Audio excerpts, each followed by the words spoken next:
Man yer yuzidagi yer planetasi bor-ku, bilet, faqat planetada Zemlya. O'sha yerda musulmonlarni naxoy hammasini o'ldirib yo'qotib kerak, masjidlarni yo'q qilish kerak, musulmon yer yuzida qolmasligi kerak. Tushunayapsanmi? U tojik bo'ladimi, o'zbek bo'ladimi, qirg'iz bo'ladimi, po'xi, xristianmi, amerikanmi farqi yo'q. Qalay, yo'qdimi? Hozir xohlasam Muhammad payg'ambaringni aytsang ham qo'tog'imga qo'yganman, diningni ham qo'tog'imga, meni da'vat qila olmaysan. Meni diningga majbur qila olmaysan, tushunyapsanmi?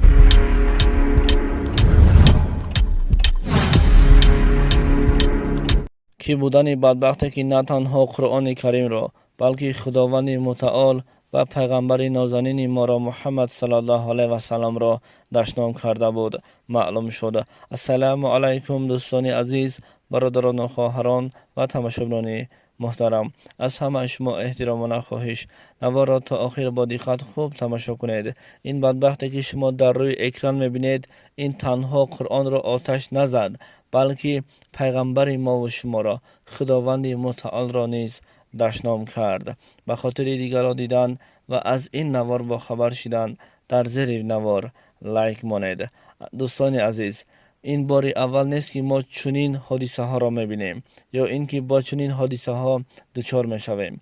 البته تا امروز چندین مردم غرب، چندین دشمنان اسلام کتاب قرآن را آتش میزدند، زیر پا میکردند، اما امروز یک شخصیت که زاده جمهوری ازبکستان که در سمرقند تولد شده است، این حادثه را، این حالت را در ایالات متحده آمریکا برای خود پیش بینی کرد و برای غضبناک کردن مسلمان ها قرآن را آتش زد، زیر پا کرد، بر آن تاج گذاشت و پیشاب کرد. نعوذ بالله. البته خداوند عظیم است، خداوند کریم است، خداوند جزای این بدبخت را میدهد ان شاء الله. این بدبخت رؤوف فریدون که در سمرقند جمهوری ازبکستان تولد شده است، این حادثه را در ایالات متحده آمریکا برای خود پیش بینی کرد. نمیدانیم به خاطر چی این کار را کرد، اما خود در نوارش میگوید که man yer yuzidagi yer planetasi bor-ku, bilet, faqat planetada Zemlya. O'sha yerda musulmonlarni naxoy hammasini o'ldirib yo'qotib kerak, masjidlarni yo'q qilish kerak, musulmon yer yuzida qolmasligi kerak. Tushunayapsanmi? U tojik bo'ladimi, o'zbek bo'ladimi, qirg'iz bo'ladimi, po'xi, xristianmi, amerikanmi farqi yo'q. Qalay, yo'qdimi? Davolinmisan? Endi zaps qil. Yo, mana qara, shunaqa Amerikaga borib olib mard ekansan, kelmayman deyapsan, qo'rqmayman. Ismi familiyangni ayta olasanmi, haqiqiysini? Nimaga ismi familiyamni senga aytishim kerak? Hozir xohlasam Muhammad payg'ambaringni aytsang ham qo'tog'imga qo'yganman, diningni ham qo'tog'imga, meni da'vat qila olmaysan. Meni diningga majbur qila olmaysan, tushunyapsanmi? Hozir sen qara, Muhammad payg'ambarimizni deb gapiryapsan.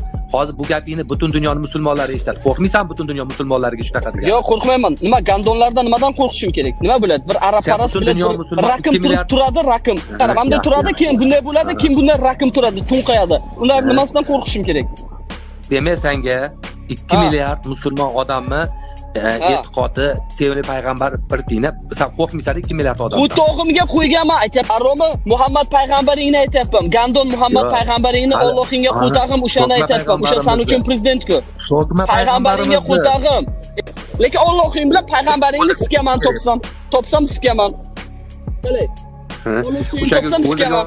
Ko'tiga bilaman bu bilan kaliti tiqib olaman naqv ko'tiga, Allohingni ko'tiga naqv. Yana nima? Gapir, yana nima aytib beray? Tushunmi? Aytib beraman, любой narsa aytib beraman. Bor, yana birontasini sudrab kel, po'xi menga. Kuchliroq blogerni olib kel. من مسلمان نیستم، بلکه من آتئیستم. نعوذ بالله. بینید که یک بدبخت که از خون مسلمان به دنیا آمده است میگوید که من مسلمان نیستم، اما نوار در سامانه های اجتماعی نشر گردید. این بدبخت نوار کرد و از مردم معذرت خواست، بخشش پرسید. آیا با بخشش پرسیدن یگان کار حل می شود یا اینکه نه؟ Pushaymonman qilgan ishim uchun ota-onamni xafa qildim. Yer yuzidagi jamiki musulmonlar 2 milliarddan xafa qildim. Qilgan ishimdan pushaymonman. Rostdan chin yuragimdan men pushaymonman. البته نه. باید این بدبخت جزایش را هم در دنیا و هم در آخرت گیرد. ان شاء الله خواهد گرفت.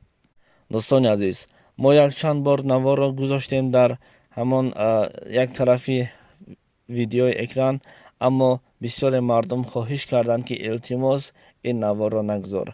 شما میخواهید که دشنام های این بدبخت را شنوید و چگونه دشنام میکند با زبان ازبکی هست. اگر شما یگان دوست و رفیقی داشته باشید، بر آن کس گوش بیاندازید، آن کس بر شما ترجمه کرده دهد. نوار پورا در تلگرام کانال ما می شود. ناگفته نماند در تلگرام کانال ما همه آن سخن‌هایی که نسبت خداوند متعال و این چنین پیغمبر ما و شما محمد صلی الله علیه و سلم دشنام ها کرده بود هست، اما متاسفانه ما در یوتیوب نمیتونیم بگذاریم، زیرا بر ما اجازت نیست.